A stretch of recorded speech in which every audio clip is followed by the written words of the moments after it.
YouTube family, नमस्कार, प्रणाम।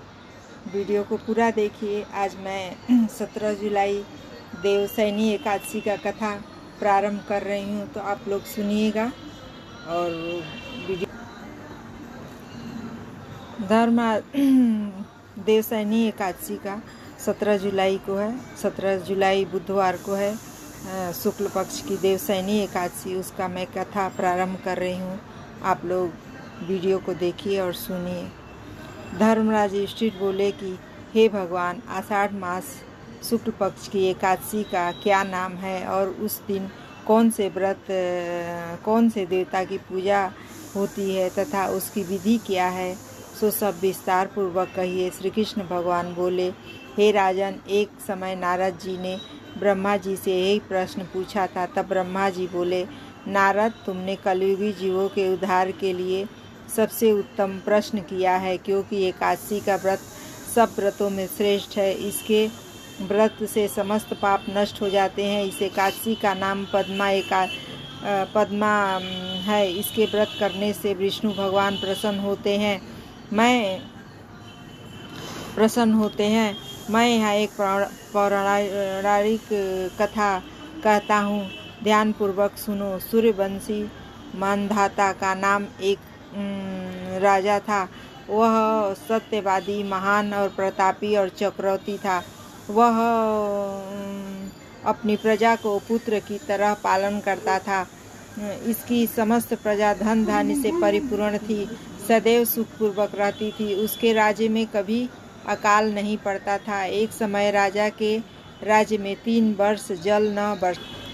3 साल तक वर्षा नहीं हुआ, जिससे राज्य में अकाल पड़ गया और प्रजा दुखी रहने लगी। राज्य में यज्ञ होना बंद हो गए। एक दिन प्रजा राजा के पास जाकर प्रार्थना करने लगी, हे राजन, समस्त विश्व की सृष्टि का मुख्य कारण वर्षा है। इसी वर्षा के अभाव में राज्य में अकाल पड़ गया है और अकाल से प्रजा मर रही है। हे राजन, आप कोई ऐसा उपाय बतलाइए जिससे हम लोग का दुख दूर हो। इस पर राजा मानधाता बोला कि आप लोग ठीक कह रहे हैं। वर्षा के न होने से आप लोग बहुत दुखी हैं। राजा के पापों के कारण ही प्रजा दुख भोगना पड़ता है। मैं बहुत सोच विचार कर रहा हूँ कि मुझे अपना कोई दोष दिखाई नहीं दे रहा है। आप लोगों के दुख को दूर करने के लिए बहुत यत्न कर रहा हूँ। ऐसा कहकर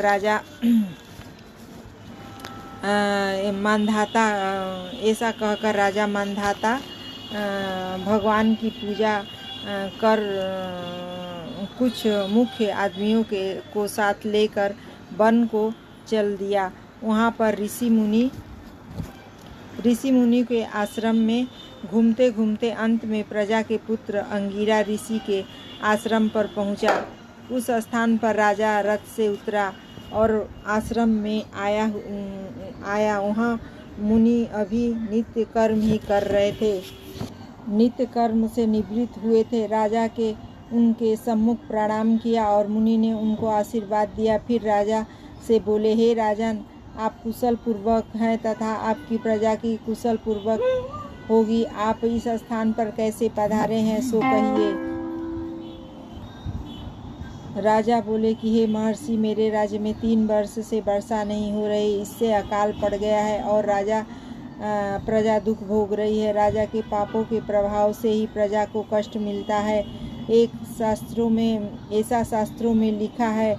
मैं धर्मानुसार राज्य करता हूँ, फिर यह अकाल कैसे पड़ गया है, इससे मुझे अभी तक पता न लगा। अब मैं आपके पास इसी संदेह की निवृत्ति के लिए आया हूँ। आप कृपा कर मेरे इस संदेह को दूर कीजिए और प्रजा के कष्ट को दूर करने के लिए कोई उपाय बतलाइए। इस पर वह ऋषि बोले, हे राजन, यह सतयुग सब युगों में श्रेष्ठ है। इसमें धर्म के चारों चरण सम्मिलित है। इस युग में ब्राह्मणों को तपस्या करना तथा वेद पढ़ने का ही अधिकार है, परंतु आपके राज्य में एक शूद्र भी तपस्या कर रहा है।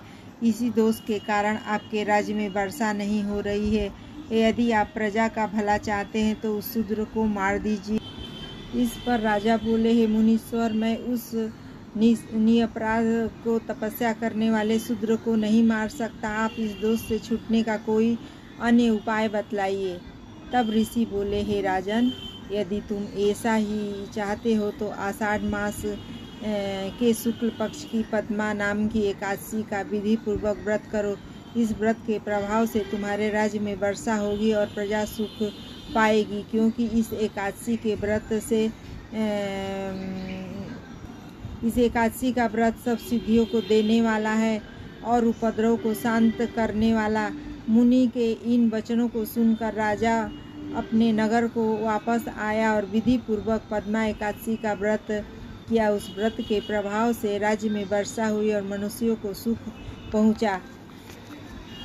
इस एकादशी को देव सैनी एकादशी भी कहते हैं।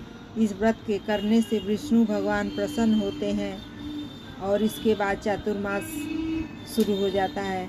तो आप लोग भी व्रत करिए, सारे उपद्रव और सारे दुख दूर हो जाएंगे। जय श्री कृष्ण, राधे राधे।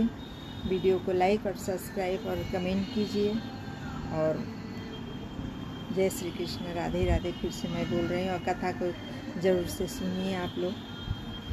कथा पढ़ने से भी बहुत फल मिलता है। अगर व्रत नहीं किसी से हो पाए तो कम से कम कथा पढ़ लिया करिए और भगवान का पूजा आराधना कर लीजिए। और व्रत हो सके तो ज़रूरी है करना, तो आप लोग भी करिए।